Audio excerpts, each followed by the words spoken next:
Good day and welcome back to another DBZ Dokkan battle video. In this video we are going to be taking a look at the brand new campaign that's come to DBZ Dokkan battle in, well, basically in light of the new year, I guess. So basically, yeah, we're going to be taking a look at this kind of celebration they've rung in. First things first, we have the login bonus, which is quite big, 23 stones for 2023, and then we also have another 31 stones, 1 stone every single day. So this campaign, the New Year campaign, looks like it's going to carry us to the end of Jan. I don't know what units they will release or what units will come out, but it's going to be a very interesting experience, I think. There's a new support memory that's been added in, the carrot support memory, well, not support memory, support item. And that gives you lose key, but you gain defense. So it's a very interesting kind of mechanic for them to run with. Then alongside that, we have some special missions. The special missions are pretty straightforward, if I'm entirely honest. Most of them correlate around completing stages and just basically using the new carrot item. So nothing too crazy here. It does mention that it's part 1. And the duration of the missions last until the end of Jan. So it's very likely that we will get something for part 2. Not too certain how that's going to work together, but it's going to be something very interesting, I think. Overall, it could be something very, very interesting. So yeah, beyond that though, the missions are fairly straightforward. I don't think anyone will have any massive issues with, these missions, so to say. So yeah, that is pretty much the missions. Also, again, you can get quite a few stones here, so that is something that's relatively helpful.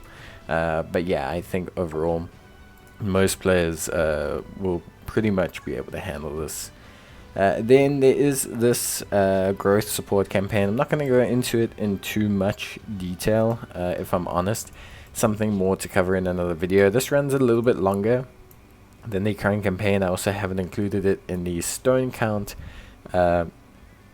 for this campaign. So the stone count you see at the thumbnail or the title of the video does not include this.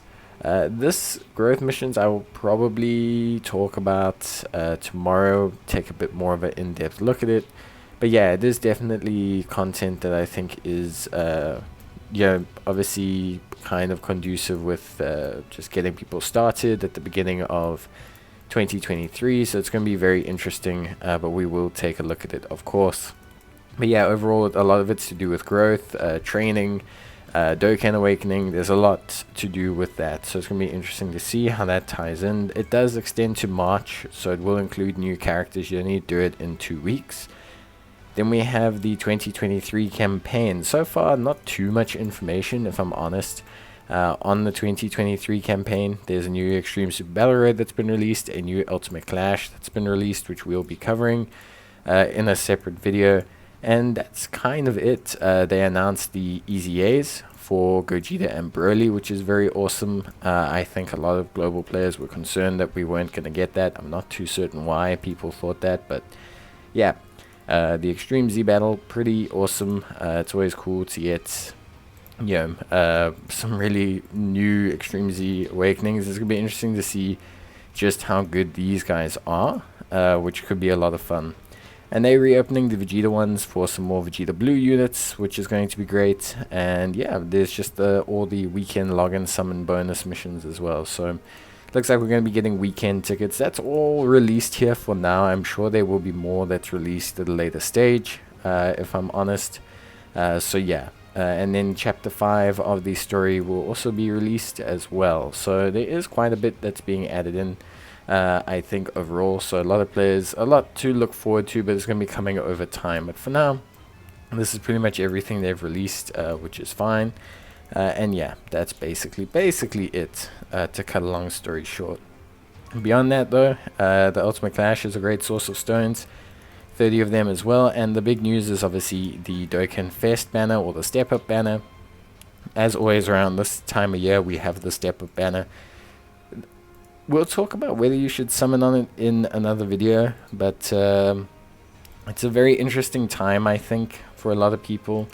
The game has moved a lot over the last couple months. The meta has really evolved with Red Zone and how things have changed. And yeah, I think there's a lot of units that have been kind of shortchanged by this, but yeah, we'll take a look, obviously in separate kind of videos. But yeah, I think overall the Step-Up Banner is still great for new players, but if you're really starting to get a bit older in your account, I don't think you really need to get too involved in looking at like this, in getting involved in basically the Step-Up Banner. At least for me, it's still a great value, but I think you can save your stones for something else. I think is more than fine. But yeah, that's basically it. I think in terms of all the new content. Obviously, the Vegeta's Family Extreme Suit Battle Road has been released. It's going to be interesting to see how tough that is. And then, of course, we also have the easy battles, but those are not released just yet. Those will come out on the 5th. So that's also some new interesting content there. But that is basically it. Ultimate Clash, great source of stones, thankfully also released. I think a lot of people are going to instantly try to get that done for their rewards that they're going to get. And yeah, that is pretty much everything covered for this current campaign. So a sizable amount of stones actually, when you add everything up together, the login rewards, the 2 Extreme Z battles, the Ultimate Clash, over 150 stones, which is really, really good. And yeah, just in general, some nice sources of stones, and obviously just a great way to get a lot of it done. Now, 60 of those stones is obviously only when the Extreme Z battles release. But yeah, overall, there's still a lot of value. And the Step-Up Banner also obviously got released, so I think that's something that's going to be pretty cool for a lot of players. If you are obviously looking into summoning into that banner, I think it is great value for new players. It's just a bit more interesting a choice if you're someone who's been invested in the game for quite a while. But yeah, that is basically it. If I'm honest, I don't think there's really anything else to cover. We will cover whether you should summon on the banner in another video, or at least take a more in-depth look at the banner in another video, so that's at least there. And yeah, that's basically it. But right now, everything's looking pretty good. I think for most players should be a pretty interesting time. But that is basically going to be it from me. I hope you guys enjoyed the video. If you did, you can leave a like or let me know your thoughts on the campaign. Are you excited for the content? Are you excited for the new Extreme Z Awakenings that have been released? Let me know your thoughts. It's always fun. Bye.